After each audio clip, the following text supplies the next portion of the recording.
Okay, praise Lord అందరికీ praise Lord అండి. మనము ఇలా first part of Corinth letter, కొరింతికి పౌలు భక్తుడు కొన్ని లేఖనాలు రాయడం జరిగింది. ఆ లేఖనాలలో ఏం రాయబడ్డది, ఎందుకు రాశాడు, ఏ పరిస్థితుల్లో రాయబడింది, ఇవన్నీ మనము చూసుకోబోతున్నామండి. దేవుని కృప బట్టి మనకి బైబిల్ స్టడీ చేయడానికి అవకాశం దొరికింది. హల్లెలూయా. సో మొదటి కొరింథీలో వెళ్ళక ముందు మనము చిన్న బ్యాక్గ్రౌండ్ చూసుకుందాం. మొదటి ప్రశ్న, ఎందుకు పౌలు భక్తుడు ఈ యొక్క లేఖనము రాశాడు? అర్థమైందండి? ఎందుకు పౌలు భక్తుడు ఈ లేఖనాన్ని రాశాడు, అది మనము తెలుసుకోవాలి. చాలా ఖచ్చితంగా మనం తెలుసుకోవాలండి. అది చాలా ఇంపార్టెంట్ కూడా అది. ఓకే, ఎందుకు పౌలు భక్తుడు ఈ లేఖనము రాయాల్సి వచ్చింది? దానికి చాలా ఆన్సర్స్ ఉన్నాయండి, కానీ దాంట్లో నాకు యాప్ట్ అనిపించిన ఆన్సర్స్ మనము చూసుకుందాం. దాంట్లో ఏముందంటేనండి, కొంతమంది వ్యక్తులు అంట పౌలు భక్తుడికి సంఘంలో జరుగుతున్న, అంటే కొరింథీ సంఘంలో జరుగుతున్న కొన్ని విషయాలను బట్టి సంతోషంగా లేక, అంటే పరిశుద్ధంగా ఉండలేకపోవడంతో కొంచెం ఇబ్బందికరంగా ఉండి వాళ్ళు ఏం చేశారంటే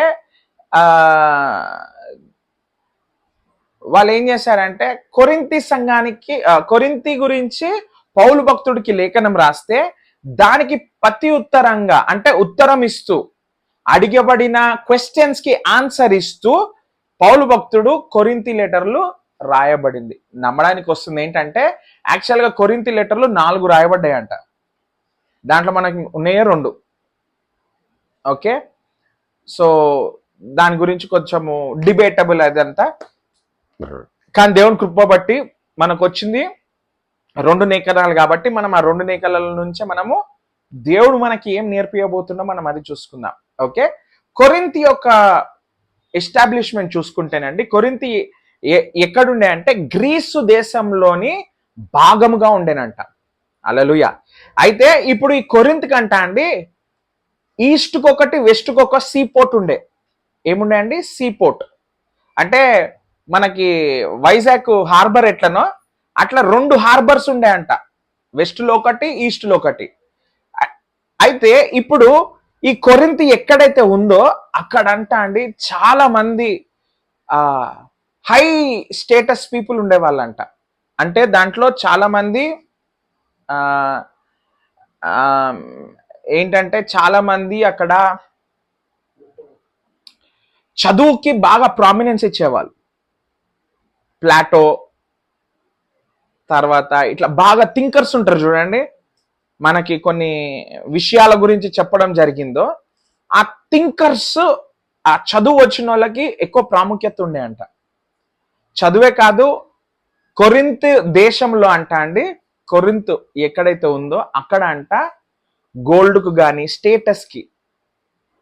స్టేటస్కి బాగా ఏమంటారండి, విలువిచ్చే వాళ్ళంట. నార్మల్ స్టేటస్ ఉన్నోళ్ళు హై స్టేటస్ పీపుల్తో కలవలేరు. అట్లా స్టేటస్ బాగా, అంటే ఇప్పుడు నిన్ను మనుషుల్లోకి కలుపుకోవాలంటే నేను పైనుంచి కింద చూస్తారు. నువ్వు ఏ కలర్ వాచ్ వేసుకున్నావు, ఎటువంటి వాచ్ వేసుకున్నావు, ఎటువంటి బట్టలు కట్టుకున్నావు, ఎటువంటి షూలు వేసుకున్నావు, ఎటువంటి జ్యువెలరీ వేసినావు, ఎన్ని ఉంగరాలకు గోల్డ్ పెట్టినావు, ఎన్ని ఫేక్ ఉన్నాయి, అన్నీ చూసి దాన్ని పరిగణనలోకి తీసుకొని అప్పుడు మాట్లాడడం జరుగుతుందంట. అంటే సొసైటీస్ కొన్ని ఉన్నాయన్నమాట. ఇల్లీట్ సొసైటీస్ అంతా ఎలాగంటేనండి, బాగా థింకర్స్, చదువు వచ్చిన వాళ్ళకంటే చాలా ప్రాముఖ్యత ఉంటుందంట. ఇక్కడ కొంతమంది అయితే డబ్బులు ఇచ్చి మరి చదివిపించుకుంటారంట, వాళ్ళ పిల్లల్ని వాళ్ళ దగ్గర పంపించుకొని వాళ్ళు డిబేట్స్ చేస్తూ ఉంటారంట. ఎవరు మంచోళ్ళు, ఎవరు తెలివిమంతులు, శిష్యులు ఉండేవాళ్ళు వాళ్ళకి. దాంట్లో ఎవరు తెలివిమంతులు కాదనేది బాగా ఇది చేస్తారు. హల్లెలూయా. అయితే ఇటువంటి స్థలము కొరింథీ. అంటే నార్మల్గా చెప్పాలంటే కొరింథీకి జ్ఞానం ఎక్కువ, లోక జ్ఞానం ఎక్కువ. అందరూ చెప్పండి, లోక జ్ఞానం. అయితే ఇప్పుడు పౌలు భక్తుడు అంట ఇక్కడ దాదాపు 18 నెలలు ఉండేనంట, అంటే 2 సంవత్సరాల వరకు ఉండే అంట. ఆల్మోస్ట్ 2 years ఉండే, 18 నుంచి 24 నెలల వరకు ఉండే. అంటే ఏమంటారంటే కొంతమంది 18 అంటారు, కొంతమంది 20 అంటారు, కొంతమంది 22 అంటారు. అందుకే మనం కలిపి ఏమనుకుందామంటే 2 సంవత్సరాలు వేసేసుకుందాం లెక్క. ఓకేనా? సో 2 సంవత్సరాలు సంఘము అక్కడ ఉండి, సంఘంలో మాట్లాడుతూ, అక్కడ అన్యులతోటి మాట్లాడుతూ, అక్కడ ఏంటో తెలుసా అండి, జ్ఞానం పంచాలంటే డబ్బులు తీసుకొని మరి జ్ఞానం పంచేటోళ్ళంట, నేర్పించే వాళ్ళంట, డబ్బులు కట్టి వినేవాళ్ళంట. పోయి ఎవరైనా మాట్లాడుతున్నారు, ఏమైనా ఇస్తున్నారు టాక్ అని, టెడ్ టాక్స్ అంటారు. ఈ రోజు కూడా అది జరుగుతుంది అది. కానీ ఇక్కడ అండి పౌలు భక్తుడు ఏం చేశాడంటే భిన్నంగా చేశాడు. ఏం చేశాడంటే వెళ్ళి మార్కెట్ ప్లేస్ లో నించొని యేసు ప్రభు గురించి బహిరంగంగా చెప్పడం మొదలు పెట్టాడంట. డబ్బులు తీసుకుంటలేడంట. ఎంతమందికి అర్థమవుతుంది? అయితే ఇక్కడ చదువు వచ్చిన వాళ్ళంట అండి ఏ పని పడితే ఆ పని చెయ్యలేరు కూడా. వాళ్ళకి అదే చెప్పినా కదండి, స్టేటస్ సింబల్ చాలా ఇంపార్టెంట్. ఏ పని చేస్తాడో చాలా ఇంపార్టెంట్ అనమాట. అయితే ఇక్కడ ఏం జరుగుతుందంటే పౌలు భక్తుడు అంట ఈ స్థలంలోనే కొరింథీకి రాస్తూ అంటాడు, నేను నా చేతులతోటి ఏం కుట్టానంటాడు, టెంట్ మేకర్ అని చెప్పింది ఇక్కడనే. ఎందుకు డేరాలు కట్టేవాళ్ళ ఉన్నాడు? ఎందుకంటే జ్ఞానం పంచేవాడంట, ఇటువంటి లో జాబ్స్ చేసేవాడు కాదంట. కానీ పౌలు భక్తుడు ఏం చేశాడంటే నేను అందరికీ సువార్త చెప్పాలి, నేను నా చేతులతో పని చేసి అంటే లో జాబ్స్ కూడా చేస్తాను, అటు జ్ఞానవంతులుగా ఉండి జ్ఞానము ప్రకటిస్తూ చెప్తాను. ఎంతమందికి అర్థమవుతుంది నేను చెప్పేది? ఇప్పటి వరకు అర్థమైందండి? అంటే అక్కడ కొరింథు సంఘము ఎలా ఉంటుండే అని చెప్పడానికి ఒక బ్యాక్గ్రౌండ్ స్టోరీ. ఓకే, అయితే కొరింథు సంఘం గురించి మనం అర్థం కొరింథు సంఘము అని అనగా అర్థం ఏంటంటే కొరింథులో ఒకటే ఒక సంఘం కాదు. కొరింథు సంఘం అనగానే కొరింథులో ఒక సంఘం ఉంది, దాని పేరు కొరింథు సంఘం కాదు.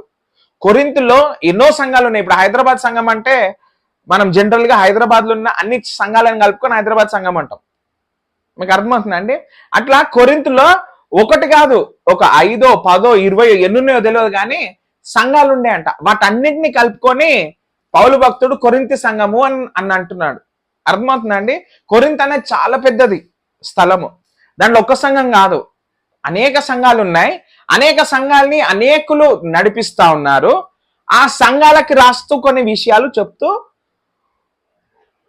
పౌలు భక్తుడు అక్కడ రాయడం జరిగింది.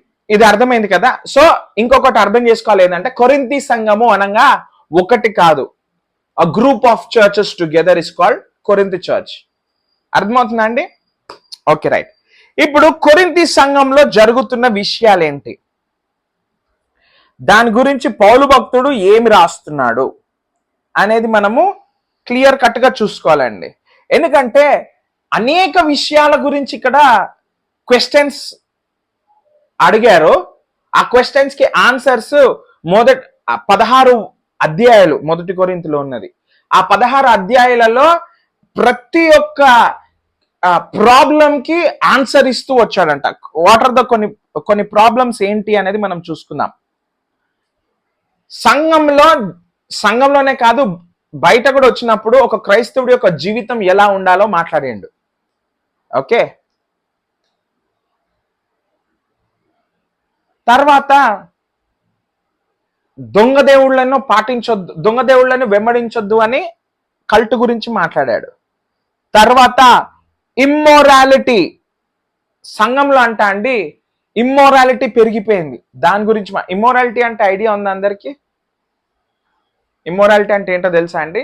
శారీరక ఇచ్చ. శారీరకంగా కొన్ని మనుషులకు వస్తాయి కదా ఇచ్చలు, కోరికలు, శారీరక కోరికల గురించి సంఘంలో ఉన్న వాళ్ళతోటి మాట్లాడుతున్నాడు. అంటే సంఘస్థులు ఇలా ఉండొచ్చా అని ప్రశ్నలు వేసినందుకు దానికి ఉత్తరం ఇచ్చాడంట. దాని తర్వాత ఆహారము, ఇది చాలా మందికి ఉన్న డౌట్, వేరే ఐడల్స్ దగ్గర ఆహారం పెట్టింది క్రైస్తవులు తినొచ్చా లేదా? చాలా డిబేటబుల్ టాపిక్ కదండి. కొంతమంది తినొచ్చు అంటారు, కొంతమంది కాదంటారు, కొంతమంది దాని జోలికే పోవద్దంటారు. ఇవన్నీ విషయాల గురించి మాట్లాడుతూ వస్తున్నాడు. దాని తర్వాత ఆత్మీయ బహుమతుల గురించి మాట్లాడడం జరిగింది, స్పిరిచువల్ గిఫ్ట్స్. ఓకే, తర్వాత 15వ అధ్యాయము 16వ అధ్యాయంకి వచ్చేసరికి యేసు ప్రభు యొక్క రిజరక్షన్ గురించి అంటే కొరింథీ సంఘంలో అంట క్రీస్తు తిరిగి లేచాడు అనే ఒక విషయం పైన కూడా అంట బాగా చర్చలు జరుగుతున్నాయంట. సంఘం విభజింపబడిపోయిందంట. సంఘంలో వ్యతిరేకాలు వస్తున్నాయంట. కొంతమంది అండి పౌలు భక్తుడికి దగ్గర వాక్యం నేర్చుకున్న వాళ్ళు ఈ సంఘంలో ఇవన్నీ చూసి అంట అండి తట్టుకోలేక పౌలు భక్తుడికి లేఖనం రాశాడంట. అయితే ఈ కొరింథీ లేఖనం రాసేటప్పుడు అంట పౌలు భక్తుడు ఎక్కడున్నాడో తెలుసా అండి? ఎఫెసస్ లో ఉన్నాడు. ఎఫెసస్ నుంచి కొరింథీకి ఎట్లా అంటే ఒక 3-4 గంటల దారి సీ పైగా, వాటర్ పైన, వాటర్ ట్రాన్స్పోర్ట్ అంటే బోట్లో పోతే. అర్థమవుతుందండి? ఇక్కడ వరకు అర్థమైందా? అంటే ఇవన్నీ నేను ఎందుకు చెప్తున్నానంటే అక్కడ సంఘంలో ఉన్న ఆలోచన ఏముండే, ఇప్పుడు సంఘాలలో ఆలోచనలు కూడా అవే ఉన్నాయండి. కొత్తగా ఏం లేవు. ఆ రోజులలో సంఘాలు ఏం వెళ్ళాయో ఈ రోజు సంఘాలలో కూడా అవే వెళ్తున్నాయి. ఓకేనా? అయితే ఫస్ట్ మనము మొదటి 9 వచనాలు మనము ఎలా చూసుకోవడం జరుగుతుంది. అందరూ బైబిల్ తెలిసి మొదటి 3 వచనాలు ఒకసారి చూసుకుందాం. చదువుతారా? దేవుని చిత్తము వలన యేసుక్రీస్తు యొక్క అపోస్తలుడుగా నుండుటకు పిలువబడిన పౌలును, సహోదరుడైన సోస్తెనేసును, కొరింథీలోనున్న దేవుని సంఘమునకు అనగా క్రీస్తు యేసునందు పరిశుద్ధపరచబడిన వారై పరిశుద్ధులుగా ఉండుటకు పిలువబడిన వారికి మనకును ప్రభువుగా ఉన్న మన ప్రభువైన యేసుక్రీస్తు నామమున ప్రతి స్థలములో ప్రార్థించు వారందరికీ శుభమని చెప్పి వ్రాయినది. మన తండ్రి అయిన దేవుని నుండి ప్రభు అయిన యేసుక్రీస్తు నుండి కృపా సమాధానము మీకు కలుగును గాక. హల్లెలూయా. ఇక్కడ చూడండి, పౌలు భక్తుడు తనను తాను ఇంట్రడ్యూస్ చేసుకుంటున్నాడు సంఘానికి. అంటే ఇది నిజంగానే పౌల్ దగ్గర నుంచి వచ్చిందని చూపెట్టుకోవడానికి. ఏంటంటే Paul call to be an apostle of Jesus Christ. Paul, apostle to be a Jesus Christ through the will of God and Sosthenes our brother. అంటే చూడండి ఇక్కడ ఫస్ట్ లైన్ లోనే, అంటే మొదటి లైన్ లోనే Paul said why he became an apostle. పౌలు భక్తుడు అపోస్తులుగా ఎందుకు అయ్యాడో మొదటి లైన్ లోనే చెప్పాడు. ఏమని చెప్పాడండి? దేవుని చిత్తాన్ని బట్టి, by the will of God. చూడండి, Paul called to be an apostle of Jesus Christ through the will of God. అంటే నా సొంత ఐడియా కాదు, నేను అపోస్తలు అవ్వాలనుకోలేదంటున్నాడు పౌలు. ఇండైరెక్ట్ ఏమంటున్నాడంటే పౌలైన నేను అపోస్తులుగా ఉండాలని నేను అనుకోలేదు.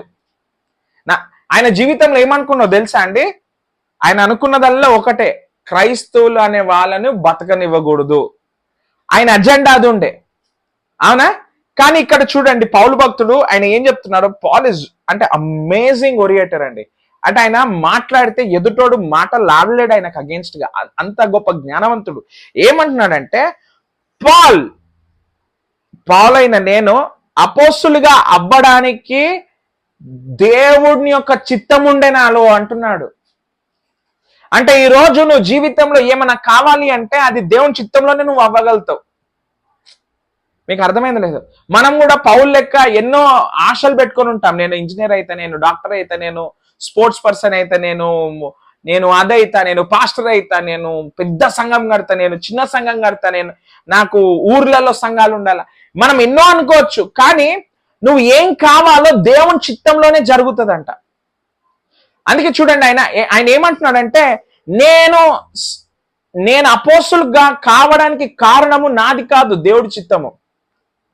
తర్వాత సోస్తెనెస్ అనే ఒక యవనస్తుడు గురించి కూడా కృప చూపెట్టండి అని చెప్తున్నాడు. ఎంతమందికి అర్థమవుతుందండి నేను చెప్పేది? ఇక్కడ వరకు అయితే అర్థమైంది కదా? Okay. And to the church of God which is at Corinth. అంటే కొరింథీలో ఉన్న సంఘానికి నేను రాస్తున్నాను ఏంటంటే, చదవండి పెద్దమ్మ 2వ వచనం. కొరింథీలో ఉన్న దేవుని సంఘమునకు అనగా క్రీస్తు యేసునందు పరిశుద్ధపరచబడిన వారై పరిశుద్ధులుగా ఉండుటకు పిలువబడిన వారికి మనకును ప్రభువుగా ఉన్న మన ప్రభు అయిన యేసుక్రీస్తు నామమున ప్రతి స్థలములో ప్రార్థించు వారందరికీ శుభమని చెప్పి వ్రాయినది. చూడండి, పౌలు భక్తుడు ఏదన్నా పట్టుకున్నాడు అంటే దాన్ని ఫస్ట్ నుంచి మనుషులకి చెప్పడం మొదలు పెడతా ఉంటాడు. ఆయన లేఖనం కూడా ఏది కూడా ఉత్తిగా ఉండదండి. ఎలా ఉన్నారు, ఆయనని అడిగినని చెప్పండి, ఈయనని అడిగినని చెప్పండి, లేదు. ఆయన ఏమంటున్నాడు చూడండి, ఎంతమంది అయితే క్రీస్తులో ఏమైవారంట అండి, శాంక్టిఫైడ్, క్రీస్తులో కడగబడ్డారు, క్రీస్తులో ఎన్నుకోబడ్డారో, పరిశుద్ధులుగా పిలువబడ్డారో వాళ్ళకే కాదు, ఇంకేంటి అయ్యే వాళ్ళకు కూడా అంట. Call to be saints with all that in every place call upon the name of Jesus Christ our Lord both there's and hours అంట. అంటే ఆయన ఏం ఎస్టాబ్లిష్ చేస్తుందో తెలుసా అండి, ఎవరైతే ఆల్రెడీ క్రైస్తవులు అయి ఉన్నారో, ఎవరైతే క్రైస్తవులుగా మారబోతున్నారో వాళ్ళందరికీ కలిపి, మీకు నాకు కలిపి క్రీస్తు యేసునందున. అంటే కొరింథీ సంఘంలో ఎన్ని ప్రాబ్లమ్స్ గురించి పౌలు భక్తుడు మాట్లాడుతుండో అది బయట లోకంలో లేదంట. దేంట్లో ఉందంట అండి? అందరూ చెప్పండి, సంఘంలో.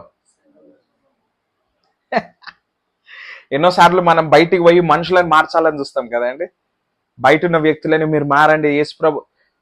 ఇక్కడ పౌలు భక్తుడు ఏం చేస్తున్నాడంటే, కొరింథీకి రాస్తూ ఏమంటున్నాడంటే, బయట కాదురా బాబు, సంఘంలోనే ఎన్నో ప్రాబ్లమ్స్ ఉన్నాయి. ఇప్పుడు ఆ సంఘంలో ఉన్న పరిశుద్ధులతో నేను మాట్లాడుతున్నాను అంటున్నాడు.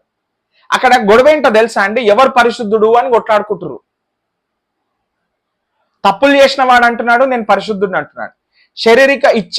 శారీరక కోరికలతోటి తప్పులు చేస్తున్న వాడు కూడా నేను పరిశుద్ధుడిని అంటున్నాడు. ఇప్పుడు పౌలు భక్తుడు ఏమన్నాడు తెలుసా అండి, అందరినీ ఖండియకుండా, ఈ లెటర్ స్టార్టింగ్ కాబట్టి అందరినీ ఏకీభవిస్తే ఏమన్నాడంటే, పరిశుద్ధులైన అందరికీ, పరిశుద్ధులు అవ్వబోతున్న అందరికీ కలిపి మన ప్రభు అయిన యేసుక్రీస్తునందున అందరికీ శుభములు అని గ్రీటింగ్స్ ఇస్తున్నాడు. ఎంత అమేజింగ్ ఒరియేటర్ కదండి. అంటే ఎవరిని కూడా వదులుతలేడు. అటు పరిశుద్ధులకు చెప్తున్నాడు, ఇటు యేసుక్రీస్తులో వచ్చి అప్పుడే సంఘంలో వచ్చిన వాళ్ళకో, లేకపోతే కొత్తగా వచ్చి సంఘంలో కూర్చున్న వాళ్ళకు, వాళ్ళకు కూడా మాట్లాడుతున్నాడు. వాళ్ళని తీసేయలేదు. ఇడు ఇలా ఫస్ట్ టైం వచ్చింది కదా, వీని గురించి నేను ఎందుకు మాట్లాడతా అనలేదు. ఆయనను కూడా ఇంక్లూడ్ చేసుకొని ఏమంటున్నాడంటే, యేసు ప్రభు నామంలో శుభములు. 3వ వచనం,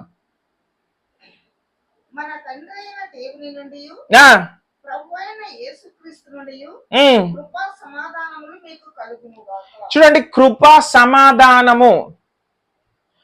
పౌలు భక్తుడు ఇదే మాట తిమోతికి రాస్తూ 2 తిమోతి 1:7 వచనంలో చెప్పాడు. ఏం చెప్పాడు? ఇది మనం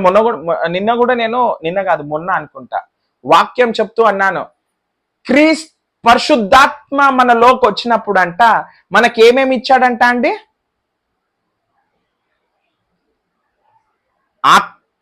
ప్రేమ అనే ఆత్మనిచ్చాడు, శాంతి సమాధానం అనే ఆత్మ ఇచ్చాడు, సెల్ఫ్ కంట్రోల్ అనే ఆత్మ ఇచ్చాడు.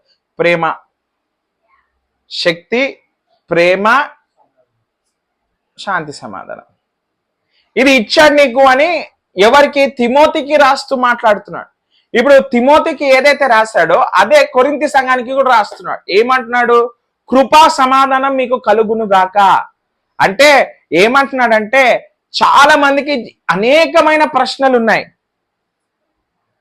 సంఘంలో ఈ బట్టలు వేసుకోవచ్చా, సంఘంలో ఇలా కూర్చోవచ్చా, సంఘంలో అలా ఉండొచ్చా, ఎన్నో ప్రశ్నలు ఉంటాయి. కానీ మీ అందరికీ సమాధానము, కృప ఉండునుగాక అంటే అర్థం అంటే ఆ ఒక్క లైన్ లో ఏం చెప్తున్నాడంటే అండి, పౌలు భక్తుడు మంచి మాట చెప్తున్నాడు. ఏంటంటే, మీరు కొట్లాడుకోకండి రా బాబు, దేవుని కృప మన పైన ఉంది అంటున్నాడు. హల్లెలూయా. మన సంఘం చాలా మంచిదండి. నేను ఇప్పటివరకు ఎవరు కొట్లాడుకోవడం నేను చూడలేదు. దేవుని కృప. హల్లెలూయా. అంటే ఏంటంటే, సంఘం కొట్లాడుకోవడం అంటే కొన్నిసార్లు ఏమైపోతుంది అంటేనండి, నేను చేసేది కరెక్ట్ అని కొంతమంది అనుకుంటారు, లేదు మేము చేసేది కరెక్ట్ అని ఇంకో కొంతమంది అనుకుంటారు. అసలు కరెక్టా రాంగ్ అని చెప్పాల్సింది ఎవరు? యేసు ప్రభు తర్వాత ఎవరు? సంఘ కాపరి. కానీ ఇక్కడ సంఘం అంట సపరేట్ గా ఈ గొడవలు పడుతున్నారంట. ఈ గొడవలు పడేటోళ్ళని అంటున్నాడంట, మీకు శాంతి కలుగును గాక, మీకు కృప కలుగును గాక, మీకు సమాధానం కలుగును గాక, నేను మాట్లాడుతున్నాను కదా మీరు ఆగండి అని చెప్తున్నాడు. హల్లెలూయా. 4వ వచనం. క్రీస్తు యేసునందు ఆ, మీకు అనుగ్రహింపబడిన దేవుని కృపను చూసి ఉమ్, మీ విషయమై నా దేవునికి ఎల్లప్పుడూ కృతజ్ఞతాస్తుతులు చెల్లించుచున్నాను. ఇప్పుడు చూడండి, పౌలు భక్తుడు అంట సంఘాలను నాటుతూ ఒక్కటే పోలేదంట అండి. ఎంతమందికి అర్థమవుతుంది నేను చెప్పేది? పౌలు అంట అండి ఎక్కడెక్కడైతే సంఘాన్ని స్థాపించాడో వాళ్ళందరి కొరకు ప్రార్థన చేయడము ఆయనకి చాలా చాలా అవసరం ఉందంట. ఆయన చేసేవాడు కూడా అంట. అందుకే ఆయన ఏం రాస్తున్నాడు ఇక్కడ, ఏమంటున్నాడు 4వ అధ్యాయంలో, నేను మీ బదులు అనుగ్రహింపబడిన కృప మీ బదులు నేను ఎంతగానో కృతజ్ఞతాస్తుతులు చెల్లిస్తున్నాను యేసయ్యకి అంటే థ్యాంక్ యూ చెప్తున్నాడు సంఘం తరఫున. హల్లెలూయా. చూడండి తండ్రి యొక్క హృదయం ఎలా ఉంటుందో చూడండి. సంఘంలో పిల్లలు అంటున్నారు ఎవరు గొప్ప అని అంటే నేను సంఘం కోసము తండ్రికి కృతజ్ఞతాస్తుతులు చెప్తున్నాను, నాకు సంఘంలో ఉన్న అందరు ఇంపార్టెంటే అంటున్నారు. హల్లెలూయా. 5వ వచనం. క్రీస్తును పూర్తిన సాక్ష్యము మీలో స్థిరపరచబడినందున ఆయన యందు మీరు ప్రతి విషయములోను అనగా సమస్త ఉపదేశములోను సమస్త జ్ఞానములోను ఐశ్వర్యవంతులైతిరి. చూడండి, that in everything ye are enriched by him in all utterances and in all knowledge. Utterances అంటే ఏంటో తెలుసా అండి? మళ్ళీ ఒకసారి చదవండి. 5వ వచనం. పూర్తిన సాక్ష్యము ఆ, మీలో స్థిరపరచబడినందున ఆ, ఆయన యందు మీరు ప్రతి విషయములోను అనగా సమస్త ఉపదేశములోను సమస్త జ్ఞానములోను ఐశ్వర్యవంతులైతిరి. అంటే 6, 5 2 5, 6, 2 మిక్స్ అయి ఉన్నాయి. Even as the testimony of Christ was confirmed in you అంటే అర్థం 6వ వచనము, even as the testimony of Christ confirmed in you అంటే సాల్వేషన్ మీ లోపల కన్ఫర్మ్ అయింది కాబట్టి నేను దేవుడిని స్తుతిస్తున్నా. ఓకే, రక్షణ పొందారు, దేవునికి స్తోత్రములు అంటున్నాం. రక్షణ ఒకటే కాదు, ఇప్పుడు పై వచనంలో ఉందండి ఏమంటున్నాడు చూడండి, క్రీస్తు యేసు నందు అంట ఆయన జ్ఞానమందు ఎన్రిచ్ అయిన వాళ్ళు అంటే జ్ఞానమందు ఉపదేశములోను జ్ఞానములోను ఐశ్వర్యము. ఈ ఐశ్వర్యం అనేది లోకరీత ఐశ్వర్యం గురించి మాట్లాడుతుంది. క్రీస్తులో ఐశ్వర్యం గురించి అంట. ఎంతమందికి అర్థమవుతుంది నేను చెప్పేది? హల్లెలూయా. అంటే ఇక్కడ పౌలు భక్తుడు ఏం చేస్తున్నాడు రా బాబు అంటే క్రీస్తు యేసు నందు ఐశ్వర్యములో అంటే క్రీస్తు యేసు నందు ఐశ్వర్యంలో అంటే ఆయన జ్ఞానములో సంపూర్తిమైన జ్ఞానము సోఫియా, ఆ సంపూర్ణమైన జ్ఞానం గురించి మాట్లాడుతున్నాడు. మీరు ఎదుగుతున్నారు అంటున్నాడు, అంటే ప్రతి ఒక్కరు ఎదుగుతున్నారు అంటున్నాడు. మీ జ్ఞానమందు నేను ఎంతగానో సంతోషిస్తున్నాను, వాక్యంలో జ్ఞానమందు అంటున్నాడు. హల్లెలూయా. 6వ వచనం, 7వ వచనం. కనుక ఏ కృపావరమునందు లోపము లేక మీరు మన ప్రభువైన యేసుక్రీస్తు ప్రత్యక్షత కొరకు ఎదురు చూస్తున్నారు. చూడండి, మనకు ప్రతి ఒక్క గిఫ్ట్ ముందే ఇచ్చేశాడు. యేసు ప్రభు రాక అందు మనం ఎదురు చూస్తున్నాము అని చెప్తున్నాడు. హల్లెలూయా. ఏ గిఫ్ట్ కూడా అంట సంఘం నుంచి దాచిపెట్టలేదు దేవుడు. అది ఏ గిఫ్ట్ అన్నా కావచ్చు, ప్రాఫెసీ కావచ్చు, మేనిఫెస్టేషన్ ఆఫ్ పవర్ కావచ్చు, హీలింగ్ కావచ్చు, టంగ్స్ మాట్లాడడం కావచ్చు, దాని ఇంటర్ప్రిటేషన్ కావచ్చు, ఏది కూడా అంట సంఘం నుంచి నేను దాచిపెట్టలేదు అని చెప్తున్నాడు. దేవుని నామ స్తోత్రం. హల్లెలూయా. 9వ వచనం. మన ప్రభువైన యేసుక్రీస్తు దినమందు మీరు నిరపరాధులై ఉండునట్లు అంతము వరకు ఆయన మిమ్మల్ని స్థిరపరచును. మన ప్రభువైన యేసుక్రీస్తు అను తన కుమారుని సహవాసమునకు మిమ్మలను పిలిచిన దేవుడు నమ్మదగినవాడు. చూడండి, అద్భుతంగా ఉంది. 8వ వచనం మళ్ళీ ఒకసారి చదవండి. మన ప్రభు అయిన యేసుక్రీస్తు దినమందు మీరు నిరపరాధులై ఉండునట్లు అంతము వరకు ఆయన మిమ్మల్ని స్థిరపరచును. చాలు. సంఘంలో అంట స్థిరంగా ఉండటం సరిపోదు. సంఘంలో క్రీస్తు యేసు నందు అంటే ఆయన తిరిగి వచ్చేంత వరకు కూడా అంట నిరపరాధులుగా ఉండడానికి మనకు కావాల్సింది ఏంటంటే యేసు ప్రభులో సోఫియా, డునమిస్, ప్రత్యేకత, జ్ఞానము, తెలివి. ఎక్కడ ఉండాలంట అండి ఈ జ్ఞానము, తెలివి అంతా? సంఘంలో కాదు. సంఘంలో ఉన్న క్రైస్తవులకు ఈ సోఫియా కావాలా? ఎప్పటి వరకు? యేసు ప్రభు దినము వరకు, అంటే జడ్జిమెంట్ డే రోజు. అందుకే పేతురు భక్తుడు రాస్తూ ఏమంటాడంటే జడ్జిమెంట్ డే రోజు మనతోటి ఏం కాకూడదని, ఆయన ఎలా ఉండేనో మన జీవితం కూడా ఈ లోకంలో అలాగే ఉండాలి అంటున్నాడు. అర్థమైందా? As he is so I am on this earth. ఎప్పుడు? జడ్జిమెంట్ అప్పుడు. జడ్జిమెంట్ అప్పుడు మన పైన జడ్జిమెంట్ వస్తుంది కదండి. ఖచ్చితంగా మనము ఎవరము రక్షణలో ఉన్నాం కాబట్టి ఎవరము ఆ జడ్జిమెంట్ కాదు. జడ్జిమెంట్ డే రోజు ఆ ఒక్క జడ్జిమెంటే కాదు, అనేక జడ్జిమెంట్లు అవుతాయి. ఒకడు రక్షణ గురించి బయటపడిపోయిందంటే రక్షణ గురించి కాదు, నువ్వు రక్షణలో నుంచి వచ్చిన తర్వాత క్రీస్తు యేసులా జీవించావా లేదా అనే జడ్జిమెంట్ కి మనం వెళ్తాము. అందుకు ఆ జడ్జిమెంట్ నుంచి మనం తప్పించుకోవాలంటే ఒకటే ఒక దారి, ఏంటంటే క్రీస్తులా మనం ఈ భూమి పైన ఉండటం. హల్లెలూయా. ఇప్పుడు పౌలు భక్తుడు ఏమంటున్నాడంటే సంఘంలో గొడవలు కాదు నాకు కావాల్సింది, సంఘంలో స్థిరత్వం కావాలి అంటున్నాడు. మనుషులు స్థిరంగా ఉండాలి, స్టేబుల్ గా ఉండాలి, ఒకరినొకరు దూషించుకోకూడదు, ప్రేమించుకోవాలని చెప్తున్నాడు. అంటే నువ్వు స్థిరపడాలి, దేవుడి విషయాలలో నువ్వు స్థిరపడాలి. ఎప్పటి వరకు స్థిరపడాలి? ఆయన రాకడ వచ్చేంత వరకు నువ్వు స్థిరంగా ఉండునట్లుగా. మొదటి 9 వచనాల్లోనే ఎంత ఒక 2 గంటల సర్మన్ చెప్పొచ్చండి. నేను ఇలా ఫస్ట్ డే కాబట్టి ఎక్కువ ఇది చేయదలుచుకుంటలే. కొంచెం మనము నేర్చుకున్న కొద్దీ మనం నేర్పించుకుంటా ఉంటా. అంటే చాలా సీరియస్ మ్యాటర్స్ కి వచ్చేసిండు. 8వ వచనం నుంచి చాలా సీరియస్ గా మాట్లాడడం మొదలు పెట్టేస్తున్నాడు. క్రీస్తును యేసునందు నువ్వు స్థిరంగా ఉండడానికంట. ఓ బా నా కల బస్సికేరా బలరియా. కొరింథు సంఘము ఈ రోజు ఎన్ని సంఘాలు అయితే ఉన్నాయో లోకమంతటా అటువంటి సంఘాల గురించి కూడా మాట్లాడతారు. కంఫర్టబుల్ కొరింథు సంఘం ఏమైపోయిందో తెలుసా అండి? కంఫర్టబుల్ అయిపోయింది.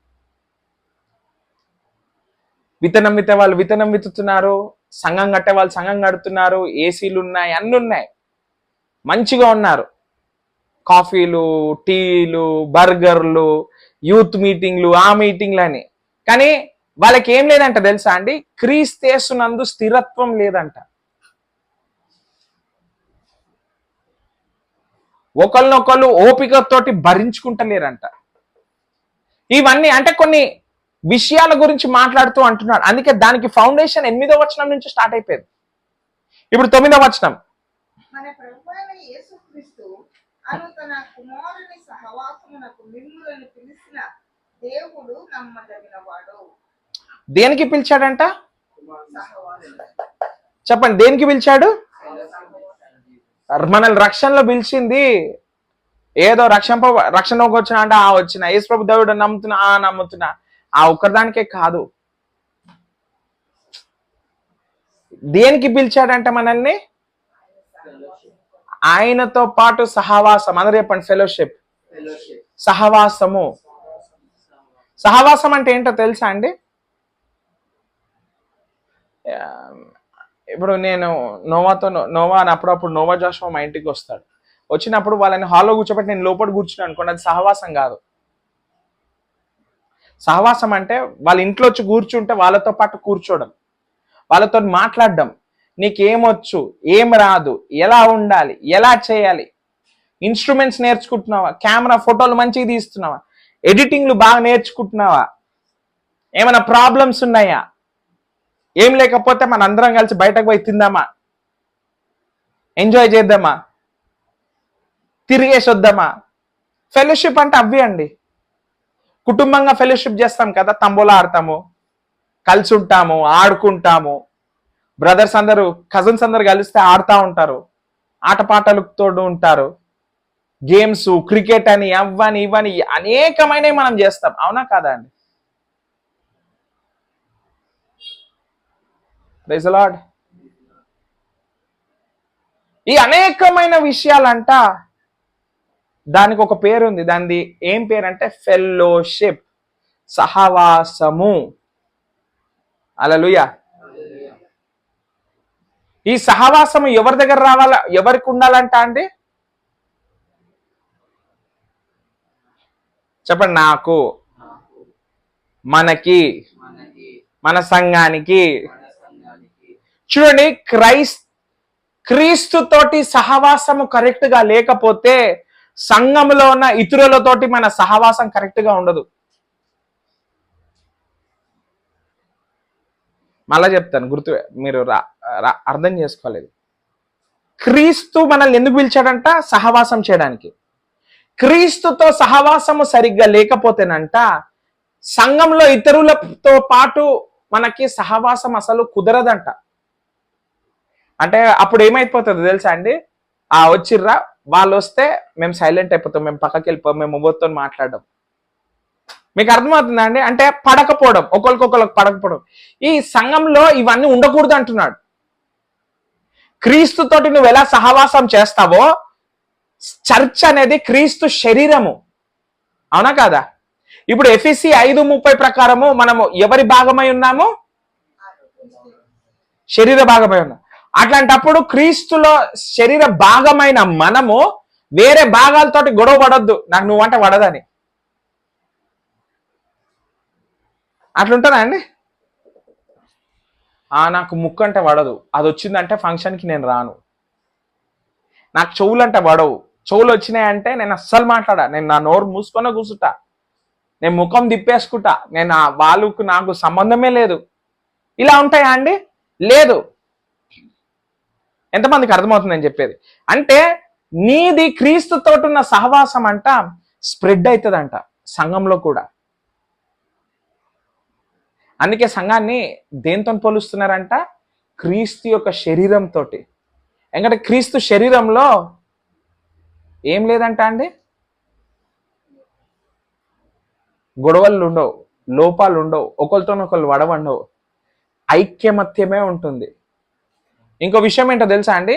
అపోస్తుల గ్రంథంలో అందరు అపోస్తులు అంట, అందరు డిసైపుల్స్ అంట ఏక మనసు ఏకాత్మ కలిగి ఉన్నప్పుడే అంట పరిశుద్ధాత్మ వచ్చిందంట. అంటే సహవాసానికి ఎంత ప్రాముఖ్యత ఇస్తుందో చూడండి. సహవాసం ఏం తెస్తుందో అంట తెలుసా అండి? మనుషుల లోపట, అందరూ చెప్పండి, ఐకమత్యం. Fellowship brings unity. రాసుకోండి, fellowship brings unity. If Jesus is part of it. Hallelujah. చాలా ఇంపార్టెంట్, మనం తెలుసుకోవాలి.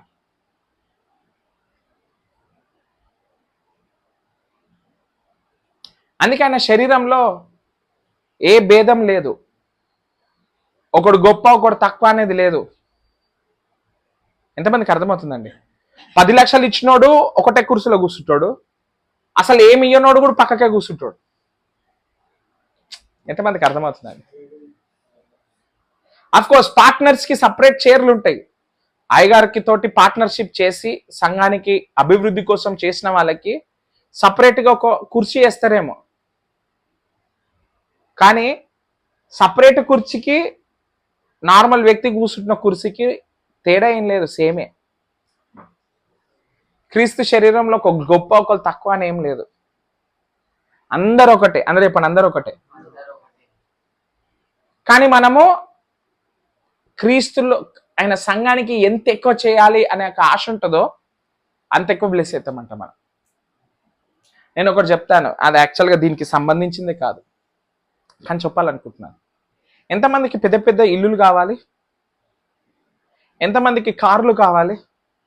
ఎంతమంది మంచి బిజినెసెస్ కావాలి? ఉద్యోగం చేయొద్దు మనం ఒక్కడి కింద, మనం బిజినెసెస్ చేయాలా, చేసి వేరే వాళ్ళకి ఉద్యోగాలు ఇవ్వాలి.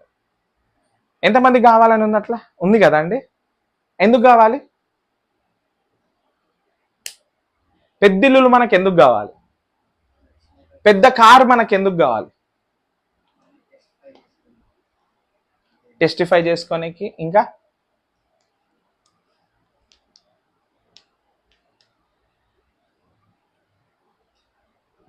ఇప్పుడు నేను పెద్ద కారు అడుగుతున్నా అండి, నాకు పెద్ద కారు ఎందుకు? ఇక్కడ యేసుప్రభు వచ్చి నీకు పెద్ద కారు ఎందుకు అని అడుగుతాడు. అప్పుడు ఏం చెప్తావు?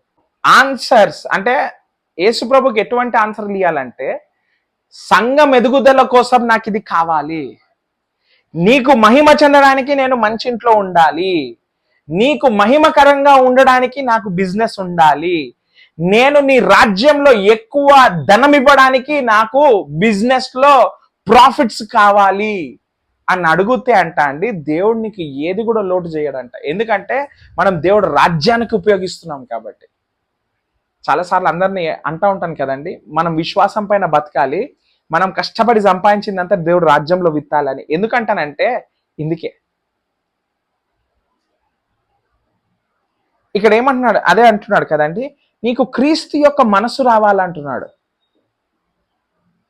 క్రీస్తులో ఫుల్ నాలెడ్జ్ రావాలి నీకు, సోఫియా రావాలి నీకు. ఆ సోఫియా రావాలంటే ఎట్లా రావాలి?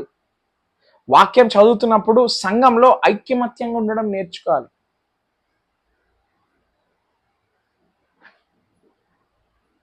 ఈరోజు సోషల్ మీడియా వచ్చినాక అండి అసలు అర్థం కాకుండా నిండిపోతుంది అంతా. సంఘస్థులకు కూడా అండి, నీ సంఘం కాకపోతే నాకు వేరే సంఘం, వేరే సంఘం కాకపోతే వేరే లేదు. దేవుడు ఒక సంఘాన్ని మన కోసం ఏర్పాటు చేసినప్పుడు, మనల్ని అక్కడ పెట్టినప్పుడు 600 అయినా 106 అయినా అక్కడనే ఉండాలి. మనం వర్ధిల్లడం ఆడనే జరుగుతుంది. పాస్టర్ నాకు ప్రేజలాడు చెప్పలే, నన్ను పట్టించుకుంటలే, నన్ను తిడితేనే ఉన్నాడు, నేను సంఘం మొదలు వెళ్ళిపోతా, అట్లా ఉండొద్దు. నువ్వు సంఘానికి వచ్చేది పాస్టర్ గురించి కాదు, నువ్వు సంఘానికి వచ్చేది పాస్టరు నిన్ను సబ్బాష్ అనిపించుకోవడానికి కాదు. నువ్వు సంఘానికి వచ్చేది దేవుడు వాక్యం కోసం, నువ్వు సంఘానికి వచ్చేది నువ్వు ఆత్మలో ఎదగడం కోసం, నువ్వు సంఘానికి వచ్చేది నువ్వు బాగుండడం కోసం, నువ్వు సంఘానికి వచ్చేది క్రీస్తు నిన్ను ఆ సంఘంలో పెట్టాడు కాబట్టి. పౌలు భక్తుడు మొదటి 9 వచనాలలో అదే చెప్తున్నాడు. కొట్లాడొద్దు మీరు సంఘంలో, గొడవలు కాదు నాకు కావాల్సింది, శాంతి సమాధానం మీకు ఉండాలని నేను కోరుకుంటున్నాను అంటున్నాడు. చాలా సీరియస్ ఇప్పుడు మనము చదువుతా ఉంటే చాలా సీరియస్ ఇష్యూస్ జరుగుతూ ఉంటాయండి కొరింథీ సంఘంలో. అమేజింగ్ థింగ్స్ ఉంటాయి, అంటే మన బుర్రను ఖరాబ్ చేసేస్తుంది. అర్రే ఇది అనుకోకుండా నేను మొన్న మా సంఘంలో చూసిననే అనిపిస్తుంది. మన చర్చిలో ఉన్నాం కదండి, మన చర్చిలో కూడా కొన్ని అనిపిస్తాయి, మనకు తెలియదు అది సంఘంలో ఉన్న ఒక దురాత్మ అని. ఆ దురాత్మను మనం ఎలగొట్టాలనేసి మనకి తెలీదు కాబట్టి మనం ఎంటర్టైన్ చేస్తూ ఉంటాం. Let us stop entertaining division in the church. డివిజన్ని ఎంటర్టైన్ చేయడం ఆపేద్దాం మనం. నాకు నచ్చినట్టు చెప్తలేడు పాస్టర్, ఇయ్యాల నేను ఉండపో, నాకు నచ్చినట్టు చేస్తలేరు పాస్టరు, పిక్నిక్ పోదామన్నాడు, నేను ఒకటి చెప్పిన ఐడియా, పాస్టర్ తీసుకుంటలేరు నా ఐడియా. మనం యూనిటీగా ఉండడం ఇంపార్టెంట్. పాస్టర్ తీసుకపోతే వింటే ఏంది, వినకపోతే ఏంది, నువ్వు పిక్నిక్కి పోవడం ముఖ్యం. పిక్నిక్కి పోయినావా లేదా, ఎంజాయ్ చేసినావా లేదా, సంఘస్థులతోటి మంచిగా ఉన్నావా లేదా. చూడండి, యూనిటీ ఉండాలంట. ఫస్ట్ క్రైస్తవుల మధ్యలో ఉండాలంట యూనిటీ, తర్వాత సంఘానికి కాపరికి యూనిటీ ఉండాలంట. అప్పుడే గొప్ప కార్యాలు చేయగలడు. నేను నోవాకి జాషువాకి చాలా నేర్పిస్తూ ఉంటానండి. నువ్వు సంఘం లేదని చెయ్యాలంటే నేను చెప్పింది వినాలి. ఎందుకు నేను చెప్పిందే వినాలని వాళ్ళకి రూల్ పెట్టాను తెలుసా అండి. సంఘముకి కాపరిగా దేవుడు నన్ను పెట్టాడు, దాంట్లో ఏది ఎలా నడవాలో నేను చెప్తాను జాషువా, నేను చెప్పినట్టు నువ్వు అంట. అంటే పాస్టర్ నోవా చెప్పిండు ఇట్లా చేయాలని. నోవా కాదు, నోవా చెప్పింది వినకు, నేను చెప్పింది విను. ఎంతమందికి అర్థమవుతుందండి? అంటే చూడండి, ఏదున్నా పాస్టర్ గారు, ఈ మధ్య మన పిల్లలు అడుగుతున్నారు, నోవా నోవా ఇంకా జాషువా ఎస్పెషల్లీ ఫోన్ చేసి, పాస్టర్ నేను ఇది ఇలా అనుకుంటున్నాను, మీరు ఏమంటారు? దాని అంటే మనకి డౌట్ వచ్చి ఫోన్ చేసినామని కాదు, పాస్టర్కి ఏకమేనా నేను చేసేది, సంఘంలో నేను నాకు నచ్చినట్టు నేను హెల్ప్ చేస్తా, లేకపోతే నేను చెయ్య. అవే జరుగుతున్నాయంట కొరింథీ సంఘంలో. అంటే రాను రాను మనకు తెలుస్తుంది. నేను అన్ని ఒక ఓవర్ వ్యూ ఇస్తున్నాను ఇవాళ. హల్లెలూయా. మనము సంఘం ఎదగక ముందే మనం ఇవన్నీ సెట్ చేసుకున్నాం అనుకోండి, సంఘం పెద్దగా అయిన తర్వాత మనకి ఇబ్బందులు ఉండవు. ఎవరి పని వాడు చేసుకుంటూ పోతాడు. అప్పుడు ఎవరైనా వచ్చి, పాస్టర్ గారు నేను హెల్ప్ చేయాలంటే, పోయి నోవా బ్రదర్తో మాట్లాడండి అనొచ్చు. నోవా వచ్చి, పాస్టర్ గారు మీరు పంపించారా? ఓకే పాస్టర్ గారు, నేను చేసేస్తాను, మనోనికి నేర్పించుకుంటాను, నేను పెట్టుకుంటాను. చూసారా అండి? ఎవరికి ఇష్టం వచ్చినట్టు వాళ్ళు చేయడం. నాకు నచ్చితే నేను చేస్తాను, లేకపోతే నేను చెయ్య, నాకు అవసరం లేదు, నాకు వద్దు, నేను ఇట్లనే ఉంటా, నేను నా లెక్కనే ఉంటా. లేదు, సంఘంలో నీ లెక్క ఉండడానికి వీలు లేదు. సంఘంలో దేవునిలాగా ఉండాలి నువ్వు. ఎందుకంటే సంఘము దేవుని శరీర భాగం. నువ్వు ఎవరు? దేవుని శరీర భాగం. దేవుని శరీర భాగం దేవునికి నచ్చినట్టు ఉంటుంది, కానీ నాకు నచ్చినట్టు నీకు నచ్చినట్టు కాదు. దేవుని స్తోత్రం. హల్లెలూయా. నేను కొన్ని ఇష్యూస్ గురించి నేను మాట్లాడానండి ఈ సాయంకాల సమయంలో. యాక్చువల్గా అనేకమైనవి ఉంటాయి మనము వెళ్తా కొద్దీ. ఇంకా నెక్స్ట్ వర్సెస్లలో గొడవలు. ఫస్ట్ గొడవ ఏంటో తెలుసా అండి సంఘంలో? నేను పౌలు భక్తుడి ద్వారా రక్షణలోకి వచ్చిన వాడిని, నేను అపోలో ద్వారా రక్షణలోకి వచ్చిన వాడిని, నేను పేతురు ద్వారా రక్షణలోకి, అంటే గొడవ పడుతున్నారు. ఎవడు గొప్ప? మా పాస్టర్ గొప్ప అంటే, లేదు నన్ను రక్షణలోకి నడిపించిన వాళ్ళు గొప్ప. లేదు, నన్ను రక్షణలో ఎవడు గొప్పనో తెలుసా అండి? యేసుప్రభు గొప్ప. ఇప్పుడు యేసుప్రభు మిమ్మల్ని ఎవరి కింద పెట్టారో నీ సంఘ కాపరు గొప్ప, నీకు వేరే సంఘ కాపరులు కాదు. చాలా మంది ఏమంటారు అంటే, ఇప్పుడు నాకు స్పిరిచువల్ ఫాదర్ ఉన్నాడు అనుకోండి, pastor Chris is my spiritual father అంటే అందరూ ఏం చేస్తారు తెలుసా? సంఘంలో ఉన్న వాళ్ళు పాస్టర్ క్రిస్ని వినడం మొదలు పెడతారు. నీకు బ్లెస్సింగ్ రాదు. ఎందుకు చెప్పండి? నిన్ను ఎవరి కింద పెట్టారో వాళ్ళ దగ్గర నీ బ్లెస్సింగ్, నన్ను ఎవరి కింద పెట్టాడో ఆ వ్యక్తి దగ్గర నా బ్లెస్సింగ్. ఎంతమంది అర్థమవుతుందండి? My spiritual father can not become your spiritual father. Praise the Lord. ఎంతమందికి అర్థమవుతుందండి? ఎందుకు ఈ మాట చెప్తున్నానంటే, కొరింథీ దేశంలోనంట అండి ప్లాటో, ఇంకో సోక్రాటిస్ తెలుసా? తెలీదా? ఆ రోజులలో బాగా జ్ఞానం ఉన్న వ్యక్తులు ఎవరైతే వీళ్ళ కిందకి నేర్చుకోవడానికి వెళ్తారో వాళ్ళందరూ గొడవ పడతా ఉంటారంట. ఏంటి? సోక్రాటిస్ గొప్ప అంటే, లేదు ప్లాటో గొప్ప అంటుంటారు. లేదు మావాడు గొప్ప అంటే మావాడు గొప్ప అంటుంటాడు.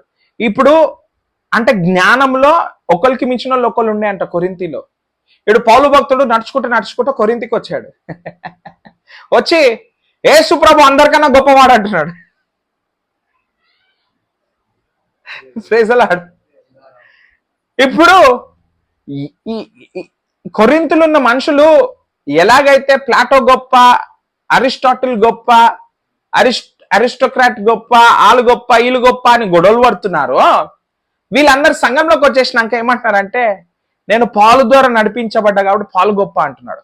పాలు 2 సంవత్సరాలు ఉండి వెళ్ళిపోయిన తర్వాత అపోలోస్ వచ్చిండంట. పౌలు ఏ విత్తనాలు అయితే విత్తాడో అపోలో వచ్చి వాళ్ళని బాప్తిజం ఇచ్చి సంఘంలో కూర్చోబెట్టాడు. ఇప్పుడు కొంతమంది ఎవరైతే ఉన్నారో అపోలో గొప్ప మాకంటే అంటున్నారంట. ఇప్పుడు అపోలో వెళ్ళిపోయిన తర్వాత పేతురు వచ్చాడంట అక్కడికి. పేతురు సేవలో బలపడ్డ సంఘస్థులంతా మా పేతురు గొప్ప అని. పౌలు అంటాడు, ఎవరు పౌలు, ఎవరు పేతురు, ఎవరు అపోలో? అవన్నీ ఎక్కడి నుంచి వచ్చినాయో తెలుసా అండి? అవన్నీ ఎందుకు కొరింథీ సంఘంలోకి వచ్చాయో తెలుసా అండి? ఎందుకంటే వాళ్ళకి బయట అలాగా ఉంది. అరిస్టాటిల్ గొప్ప అని ఒకడు అంటాడు, అట్లాంటి వాళ్ళందరూ సంఘంలోకి వచ్చారు. సంఘంలోకి వచ్చినాక వీళ్ళేంది బయట ఉన్నది సంఘంలోకి బయట ఉన్న విషయాలను బట్టి వాక్యాన్ని వాళ్ళకు అనుకూలంగా మార్చుకోవాలని చూశారు. అది కుదురుతలేకపోయింది. అందుకే పౌలు భక్తుడు ఈ లేఖనం రాయడం జరిగింది. అన్నిటికన్నా మెయిన్ ఇంపార్టెంట్ ఏంటో తెలుసా అండి? ఈ కొరింథీ సంఘాన్ని గుర్తుపెట్టుకోవాలంటే మత్తయి 13లో విత్తనాల గురించి మాట్లాడబడింది. తెలుసు కదా అందరికీ. కొన్ని విత్తనాలు ఎక్కడ పడ్డాయంట? రోడ్డు పక్కకి. కొన్ని విత్తనాలు ఎక్కడ పడ్డాయంట? కొరింథీ అంట ముళ్ళ పొదలో పడ్డ విత్తనాలు వంటిదంట. ఎందుకంటే వాళ్ళు క్రీస్తును బట్టి ఎదుగుతున్న కొద్దీ లోకంలో ఉన్న అలవాట్లను పద్ధతులను సంఘంలోకి తీసుకొచ్చి వాక్యాన్ని వాళ్ళ అలవాట్లకు తగ్గట్టుగా వాక్యాన్ని మారుస్తున్నారంట. వాక్యం వాళ్ళని మార్చడం కాదు. మీకు అర్థమైందా అండి? ఎవరు గొప్ప? అపోలో గొప్పనా లేకపోతే పౌలు గొప్పనా? ఇవన్నీ ఎడికేని వచ్చినాయి? లోకంలో వాళ్ళు కొట్లాడుకునే వాళ్ళు. మా ట్యూషన్ సార్ గొప్ప అంటే లేదు, మా కాలేజ్ వాళ్ళు గొప్ప అని. ఇదే అలవాటు అంట సంఘంలోకి కూడా వచ్చేసిందంట. మా పౌలు భక్తుడు గొప్ప, ఎవ్వరు రాని సమయంలో మా పౌలు భక్తుడు వచ్చాడు. అపోలో వచ్చి ప్రార్థన చేయగానే పరిశుద్ధాత్మ, అపోలో గొప్ప, మీరు రక్షణలోకి వచ్చాడు. కానీ అపోలో వచ్చినాక మీరు అన్య భాషల్లో మాట్లాడారు. పేతురు వచ్చిన తర్వాత రక్షణ సువార్త చేసిన తర్వాత అద్భుత కార్యాలు ఎట్లా చేయాలో నేర్పించాడు పేతురు. మా పేతురే గొప్ప అని గొడవ పడుతున్నారంట. మీకు అర్థమైందా అండి ఎందుకు ఆ ఒక్క ప్రాబ్లం సంఘంలోకి వచ్చింది అనేది? ఇప్పుడు మన సంఘంలో కూడా ఏమన్నా మిస్అండర్స్టాండింగ్స్ ఏమన్నా ఉన్నాయి అనుకోండి, నాకైతే కనిపించలేదు ఇప్పటి వరకు. ఒకవేళ ఉన్నాయి అనుకోండి, అదేంటో తెలుసా అండి? బయట ఏ విధంగా ఉంటారో దాన్ని లోపలికి సంఘంలోకి తీసుకురాకూడదు. సంఘంలో ఏ విధంగా ఉంటామో అది బయటికి తీసుకుపోవాలి. Praise the Lord. సంఘంలో ఉన్నట్టు బయటికి పోవాలి కానీ బయట ఉన్నట్టు సంఘంలోకి రాకూడదు. వీళ్ళు ఏం చేశారంటే బయట జీవితం ఎలా ఉంటుందో దానికి అనుకూలంగా వాక్యాన్ని మలుచుతూ ఉంటున్నారు. అందుకే కొంతమందికి కాలేదు. పౌలు భక్తుడికి లేఖనం రాశారు, పాస్టర్ గారు, పౌలు గారు ఈ సంఘంలో ఇలా ఉంటున్నారండి. ఉండడమే కాదండి, అలా ఉండడం మంచిదని చెప్తున్నారండి. ఇది అసలు కరెక్ట్ కాదు కదా, మీరు నేర్పించినప్పుడు ఇది లేకుండే కదా, ఇవి నేను తట్టుకోలేకపోతున్నాను, మీరు ఏదో ఒకటి చెయ్యాలి పౌలు గారు అంటున్నానంట. మీకు అర్థమవుతుందా అండి? అట్లా ఎన్నో ప్రాబ్లమ్స్ అంట, ఒకటి కాదు రెండు కాదు. కొరింథీ సంఘంలోకి ఎన్నో వచ్చాయి. ఎందుకంటే కొరింథీ ఉన్న స్థలం అంట అండి బాగా మెట్రోపాలిటన్ సిటీ. డబ్బులు ఎక్కువ, రిచెస్ ఎక్కువ, పార్టీలు ఎక్కువ, దారుణాలు ఎక్కువ, యాక్సిడెంట్లు ఎక్కువ, అన్ని ఎక్కువనే. ఇంకా అక్కడ ఇక్కడ హైదరాబాద్ కూడా అలాగే తయారవుతుంది. ఒకప్పుడు ఉట్టి ఫ్రైడే సాటర్డే పబ్బులు నడుస్తుండే, ఇప్పుడు వారమంతా పోయేటోళ్ళు పోతూనే ఉన్నారు. ఆఫీస్కి పోయేటోళ్ళు ఆఫీస్కి పోతున్నాడు. పెళ్ళిళ్ళు అని లేదు, అది చేసుకుంటా ఇవి చేసుకోవడము అంటే ఎక్కడ లేని చెత్త చెదారం అంతా సంఘంలోకి కూడా వస్తుంది. అదేందో మనము వెళ్తా మనం నేర్చుకుందామండి. అంటే నేను ఏమంటున్నానంటే కొరింథీ సంఘానికి ఇప్పుడు పరిస్థితులు హైదరాబాద్లో ఉన్న పరిస్థితులు ఇంచుమించు సేమ్ ఉన్నాయి. అందుకే నేను కొరింథీ బైబిల్ స్టడీ చేయాలి కంపల్సరీ అన్నాను. ఎందుకంటే దాంట్లోకి అనేకమైనవి మనం నేర్చుకోవచ్చు. అనేకమైనవి మన జీవితాలు. ఇప్పుడు యంగ్ పీపుల్ వరల్డ్లోకి వెళ్తున్నారు, కాలేజెస్కి వెళ్తారు. చెడు ఫ్రెండ్షిప్ నుంచి ఎలా తప్పించుకోవాలి, మన పరిశుద్ధతను మనం ఎలా కాపాడుకోవాలి, ఇవన్నీ ఎక్కడున్నాయంట? అందరూ చెప్పండి వాక్యంలో. మనం అనుకుంటాము యంగ్గా ఉన్నప్పుడు ఇవన్నీ నార్మల్ కాదు. వాక్యంలో ఆల్రెడీ పౌలు భక్తుడు అట్లా చేయొద్దని చెప్పాడు. Praise the Lord. అందరం కళ్ళు మూసుకుందామా అండి? ఈ యొక్క ఇంట్రడక్షన్ ని మనం మైండ్ లో పెట్టుకొని నెక్స్ట్ వీక్ వరకు ఫస్ట్ చాప్టర్ మొత్తం ఒకసారి మళ్ళీ రీడ్ చేసుకొని రండి. అప్పుడు ఇంకా అద్భుతంగా మీకు ప్రశ్నలు ఉంటే నేను జవాబులు కూడా ఇస్తాను. ప్రశ్నలు ఉంటే ఇంకెక్కువ నేర్చుకోవచ్చు. సరేనా? సో యంగ్ పీపుల్ కి చెప్తున్నాను, ఎంకరేజ్ చేస్తున్నాను. 1 కొరింథియన్స్ వారం మొత్తం చదవండి. అర్థం కాని రాసుకొని నెక్స్ట్ వీక్ ప్రశ్నలు మనం తీసుకుందాం. దానికి జవాబులు నేను ఇస్తాను. ఒకవేళ తెలియకపోతే నేను నేర్చుకొని వచ్చి రీసెర్చ్ చేసేసి వచ్చి మరి నేను జవాబు ఇవ్వడానికి నేను ప్రయత్నిస్తాను. హల్లెలూయా. కానీ చదవండి, నేర్చుకోండి, అప్లై చేద్దాం, చదువుకుందాం, నేర్చుకుందాం, అప్లై చేద్దాం. దాని ద్వారా వచ్చే ఒక ఫలితాలను మనము దేవునికి మహిమకార్థమై మనము జీవిద్దాం. హల్లెలూయా.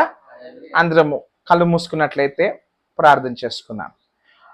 మహోన్నతుడా, మా మంచి యేసయ్య నీకే స్తోత్రాలు చెల్లిస్తున్నాం. మరి మాకు ఇచ్చిన ఈ ఒక చిన్న అవకాశం కొరకే స్తోత్రాలు. మరి మేము ఈ యొక్క ఇంట్రడక్షన్లో మేము వెళ్తున్నాము తండ్రి.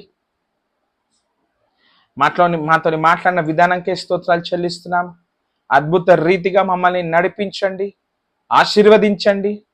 గొప్ప గొప్ప కార్యాలకు మమ్మల్ని సిద్ధపాటు చేసుకుంటున్నందుకే కృతజ్ఞతాస్తుతులు చెల్లిస్తూ యేసు నామములో నాయనా కొరింథీ సంఘంలో ఎలా ఉండేనో తండ్రి, అలా మా సంఘం కానీ మా సిటీలో ఉన్న ఏ సంఘం కూడా ఉండొద్దని నేను ప్రార్థన చేస్తున్నాను. అవును తండ్రి, నేను పౌలు భక్తుడు ఒక హృదయం కలిగి ఉండి ప్రార్థన చేస్తుండగా నాయన, ఈ లేఖనం ద్వారా మేము ఎన్నో బిబ్లికల్ ప్రిన్సిపల్స్ నేర్చుకొని గొప్పగా జీవిస్తాం. ఇవన్నీ యేసు ప్రభు నామంలో అడిగి వేడుకుంటున్నాం తండ్రి. ఆమేన్, ఆమేన్. అందరికీ ప్రైజ్ ది లార్డ్. తిరిగి నెక్స్ట్ వెడ్నెస్డే మన బైబిల్ స్టడీ పార్ట్ 2కి వద్దామండి. అందరికీ ప్రైజ్ ది లార్డ్.